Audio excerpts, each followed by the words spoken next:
ہم جب سوتے ہیں تو یہ سلائیوا کیوں باہر آتا ہے، اس کا کیا ریزن ہے؟ انویلز لائی ڈیٹیکٹر مشین آخر کیسے ایک بندے کو فائنڈ کرتا ہے کہ یہ جھوٹ ہے یا سچ؟ سعودی عرب کے لوگوں کی سر پر یہ رنگ کیوں ہوتا ہے؟ وجہ جان کر آپ شوق ہی رہ جاؤ گے۔ ویلز اس چھوٹی سی ڈسپینسر میں اتنا زیادہ پیٹرول کہاں سے آ جاتا ہے؟ تو تیار رہے، ہمیشہ کی طرح شروع کرتے ہیں آج کا یہ دھوم دھام سفر۔ And now let's begin. Number 1، لائی ڈیٹیکٹر یہ ایک مشین ہوتا ہے جو کہ مجرم کی جھوٹ کو پکڑنے میں بہت ہی ہیلپ فل ہوتا ہے۔ اگر مجرم جھوٹ بولتا ہے تو یہ مشین اس کو اچھی طریقے سے معلوم کرتا ہے، لیکن آپ کے ذہن میں ایک سوال ہوگا کہ آخر یہ مشین کام کیسا کرتا ہے؟ یہ ایک مشین ہوتا ہے جس میں یہ مختلف طریقوں سے ہیومن کی باڈی سے اٹیچ کرتا ہے۔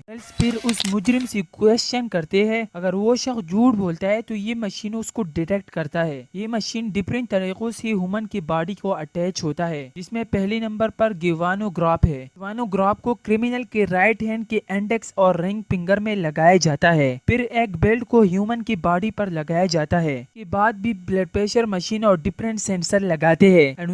پھر وہ شخص اس سے سوال کرتا ہے، وہ شخص جواب دیتا ہے، لیکن ویلز اگر غلط جواب دیتا ہے تو یہ اس کے ہاتھ پر جو پسینہ آتا ہے وہ گیوانوگراف اسٹڈی کرتا ہے اور اس کو ڈیٹیکٹ کرتا ہے اور سگنل بھیجتا ہے کہ یہ شخص جھوٹ بول رہا ہے۔ جب یہ جھوٹ بولتا ہے تو اس کی دل کا دھڑکن بھی تیز ہو جاتا ہے، لیکن اصل میں جو یہ سینسر باڈی سے اٹیچ ہوتے ہیں وہ اس کی نرو سے اٹیچ ہوتا ہے۔ اینڈ ویلز نروز کا تعلق ڈائریکٹ کی برین سے ہے۔ جب وہ شخص جھوٹ بولتا ہے تو بھی پتہ لگتا ہے، اور اگر سچ بولتا ہے تو بھی سامنے آ جاتا ہے سچ۔ نمبر 2، آپ نے اپنی گاڑی میں پیٹرول تو کبھی نہ کبھی ڈالا ہی ہوگا، لیکن آپ نے کبھی یہ سوچا ہے چھوٹی سی پائپ سے یہ سارا پیٹرول کہاں سے آ جاتا ہے؟ شاید آپ کو اس بارے میں پتا ہوگا کہ ہر پیٹرول پمپ کے نیچے انڈر گراؤنڈ میں ایک بڑا ٹینک ہوتا ہے جو کہ پیٹرول کو سٹور کرتا ہے۔ ٹینکس میں پائپ موجود ہوتا ہے جس کا سیدھا کنیکشن اس ڈسپینسر سے ہوتا ہے۔ ڈسپینسر یہ ایک مشین ہوتا ہے، خود ایک مشین کے ذریعے پیٹرول کو ٹینک سے نکالتا ہے۔ اینڈ ویلز اس میں پھر بھی آپ اماؤنٹ کو چوز کر سکتے ہو، اماؤنٹ کے مطابق یہ کار کو تیل ڈالتا ہے۔ یہ واقعی میں بہت ہی امیزنگ ہے۔ نمبر 3، آپ نے اس بات پر غور کیا ہوگا کہ جب ہم اکثر سوتے ہیں تو ہمارے ماؤتھ سے سلائیوا آنا شروع ہوتا ہے، لیکن بعض دفعہ یہ ضرورت سے زیادہ ہی نکل جاتا ہے۔ ہم صبح اٹھتے ہیں تو ہمارے ماؤتھ پر سلائیوا کے نشان بھی ہوتے ہیں، لیکن آخر یہ کیوں ہوتا ہے؟ دراصل جب کسی کو الرجی ہو تو اس وجہ سے بھی زیادہ سلائیوا ہوتا ہے، یا تو الٹا سونے سے بھی ماؤتھ کی طرف یہ سلائیوا آتا ہے اور پھر باہر جاتا ہے۔ اینڈ جب بندہ زیادہ تھکا ہوتا ہے اور بستر پر جاتا ہے تو باڈی کے ساتھ ساتھ ماؤتھ کی مسل بھی ریلیکس ہوتے ہیں، جس کی وجہ سے سلائیوا باہر آ جاتا ہے۔ نمبر 4، آپ نے دیکھا ہوگا ہوٹل وغیرہ میں جس میں کھانا ایسی چیز میں بند کیا جاتا ہے، اس کو ایلومینیم سے جانا جاتا ہے، اور اس میں یہ پیدا ہوتا ہے کہ جو کھانا ہوتا ہے وہ زیادہ دیر تک گرم ہی رہتا ہے۔ جب کسی برتن میں کھانا گرم کیا جاتا ہے تو وہ برتن بھی گرم ہو جاتا ہے اور کھانے کو جلدی ہی ٹھنڈا کر دیتا ہے۔ ایسا میٹل ہے ہیٹ کو ایبزارب بھی نہیں کرتا اور نہ ہیٹ کو باہر پہنچاتا ہے، تو اس میں جو فوڈ ہوتا ہے وہ جراثیم اور ٹھنڈا ہونے سے بچتا ہے۔ نمبر 5، کو پتا ہوگا کہ ہمارے بوٹس اور ساکس جو بدبو کرتے ہیں وہ بہت ہی گھٹیا قسم کی بدبو ہوتا ہے۔ اینڈ ویلز جب ایسے بوٹس میں کوئی کسی کے سامنے جاتا ہے تو انتہائی شرم محسوس کرتا ہے۔ بعض لوگ تو اس کا مذاق بھی اڑا دیتے ہیں، لیکن اس بدبو کا بھی ایک حل ہے۔ آپ نے اپنی جوتوں میں ٹی بیگ کو رکھنا ہے، جس کی وجہ سے بوٹ سے یہ بدبو ختم ہو جاتا ہے، اور وہ بھی کچھ ہی منٹ میں۔ اگر اس کے بعد بھی یہ بدبو ختم نہیں ہوتا تو پھر اس میں سلیکون جیل کو رکھ کر آپ اس بدبو کو ہٹا سکتے ہو۔ تڑ واقعی ہے کمال کا ہے۔ نمبر 6، ہم یہ بات بغیر شک سے کہہ سکتے ہیں کہ ہمارے آنکھ ہماری باڈی کا ایک اہم حصہ ہے۔ دوستو، پل کے جب کانا تو ہر کوئی کرتا ہے، لیکن آخر یہ بھی سوال ہے کہ اس کا کوئی بینیفٹ ہوتا ہے؟ اینڈ ویلز یہ ایک ایسا عمل ہے جس میں بندے کا کوئی اختیار نہیں ہوتا۔ جب ہم اس آئی کو بلینک کرتے ہیں یعنی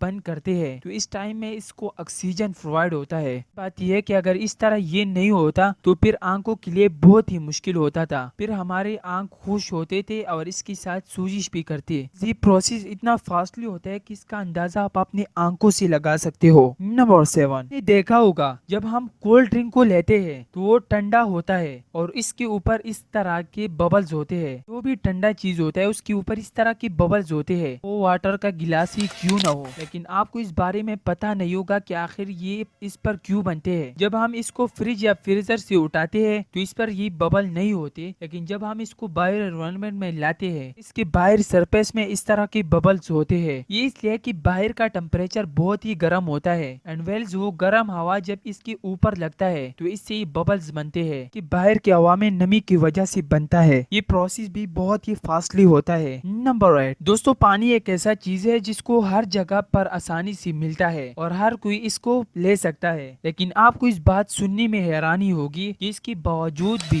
ہر دن بلین آف پانی کی بوتل بیچے جاتے ہیں. بلینز آف بوتل کمپنی میں بنائے جاتے ہیں. ہر چیز کی طرح پانی کی بوتل پر بھی اس طرح کا ایکسپائری ڈیٹ ہوتا ہے. تو آپ سوچ رہے ہوگے کہ پانی بھی ایکسپائر ہوتا ہے، تو ایسا بالکل بھی نہیں ہے. پانی کا نہیں بلکہ بوتل کا ایکسپائری ڈیٹ ہے، جس کے بعد ہی یہ بوتل خراب ہو جاتا ہے. اینڈ ویلز جب بوتل خراب ہو جاتا ہے تو اس کے ساتھ ساتھ پھر پانی بھی اس بوتل میں خراب ہو جاتا ہے. تو ویلز آپ اس چیز میں احتیاط کریں کہ ایک بوتل کو زیادہ ٹائم کے لیے یوز نہ کریں، اس سے آپ کو نقصان بھی ہو سکتا ہے. نمبر 9 آپ اگر عرب ممالک پر گئے ہو تو وہاں پر عرب ممالک میں اس طرح کا ڈریسنگ بہت ہی زیادہ ہوتا ہے اور وہی اس کا کلچر ہے. وہ ایک بار نہیں بلکہ ہر روز ہی پہنتے ہیں، لیکن آخر کیوں؟ یہ لوگ عرب ٹریڈیشن کو فالو کرتے ہیں، ان کی پرانی زمانے کے لوگ فالو کرتے تھے، اس لیے کہ عرب میں بہت ہی گرمی ہوتے تھے اور پہلے کے زمانے میں تو ایسی بھی نہیں ہوتا تھا. اس وجہ سے ایسے کپڑے بناتے تھے جس میں ہوا بہت ہی چلتا ہو اور اس طرح کے کھلے کپڑے بناتے تھے. لیکن اب سوال یہ ہوتا ہے کہ عرب کے لوگوں کے اوپر یہ رنگ کیوں ہوتا ہے؟ گرمی کی وجہ سے اپنی سر کے اوپر سفید چادر رکھتے تھے اینڈ ویلز ہوا کی وجہ سے اس پر اس طرح کا رنگز کو رکھا جاتا تھا. جب اس پر یہ رنگ موجود ہوتا تو پھر ہوا کا اس پر کوئی اثر نہیں ہوتا. نمبر 10 آپ نے گونگے اور بہرے تو دیکھے ہوگے، جو کہ ہر شخص تو نہیں ہوتا، لیکن محلے میں ایک دو بندے تو ضرور ہوتے ہیں. کوئی ایسے لوگوں کے بارے میں پتا ہے جس میں ایک بندہ نہیں بلکہ سارا گاؤں ہی ایسا ہے. یہ گاؤں انڈونیشیا میں ہے جس کا نام بنکالا ہے. اس گاؤں کا ہر شخص گونگا اور بہرا ہوتا ہے، لیکن ان لوگوں نے اپنے اشاروں کا ایک لینگویج بنایا ہوتا ہے، اپنی باتوں کو بہت ہی آسانی سے سمجھ سکتے ہیں.